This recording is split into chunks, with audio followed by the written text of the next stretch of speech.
Hi beautiful people, welcome back to my channel again. Ebok su naraga leire hauji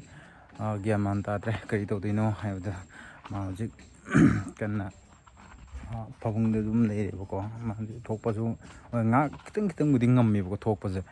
yam ngam ma ju natre ba video su aina sum mayam na su akoi ai ebok ki damako ai ebok ki damak partner haibdi prayer Mating tadini jagi ko mayam dagi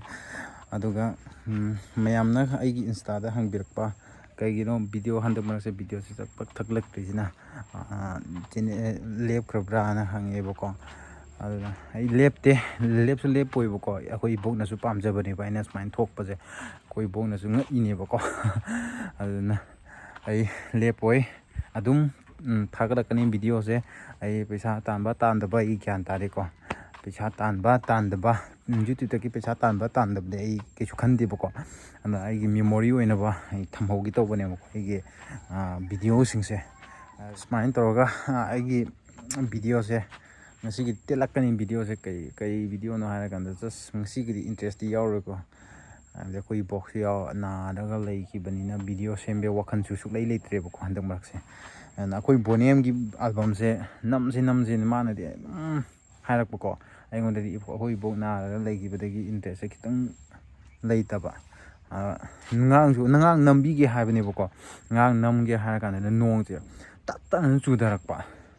adu nam su phang dre ngasi ju mo nong chu lepte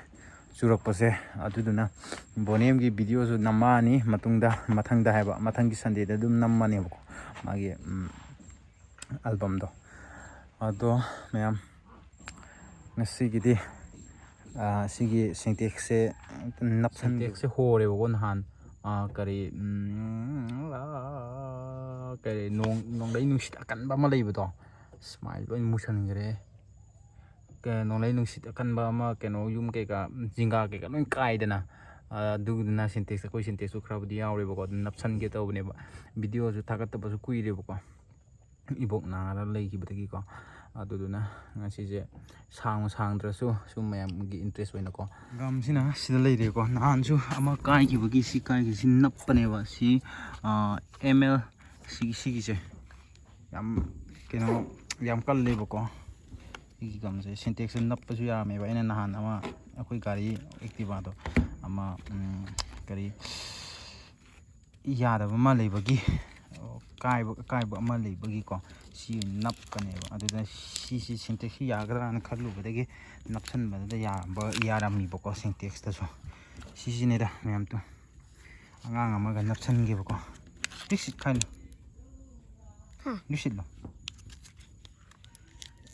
sigai ro yamna sigai kan ana ya si sigai si mix lo ra ni boko pura ni nong su churi ngasai kaw bu ani nong kitang sagala ga na ko na phau gi to bu kaw bu ani jam mix to biani ano ga ko ge ngani eba cover ke ka kai ba adu ko me nappa su yai ba ko na ina syntax to try do ba ya grana kan me ya bo yam ni ko awan pa oh ni ano wo jik tang wa to mani kan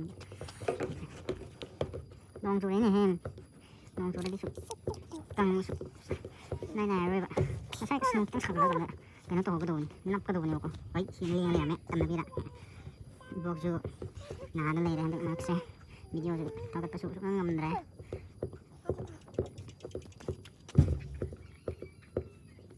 nó phải ăn không hey xin anh nè si den ten nap kiki ko anin ba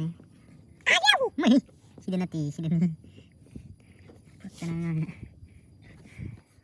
nap pa yo ko na kang phang sin te sin kan ba so ana de ba jo ko ki ba ni ba ne to dong porque to pues con ai pa tha sin na ya tu nak nap pi su ada kan su ada sama lain si nak kidanya ko na na hebi ko ito nak kidanya semua kana le san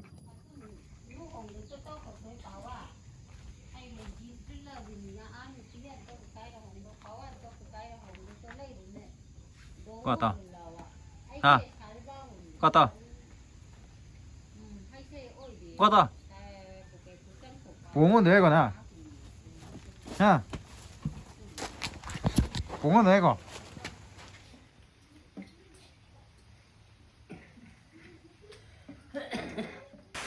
ma'am सिदा लेरिबी इबोक सिना अकोई इबोक की मनाव नुपी ओइदोइनेबको मासे एकदम अकोई इबोक की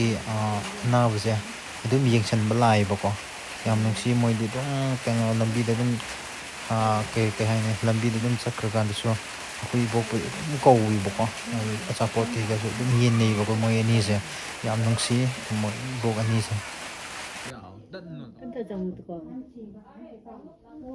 뜨거워.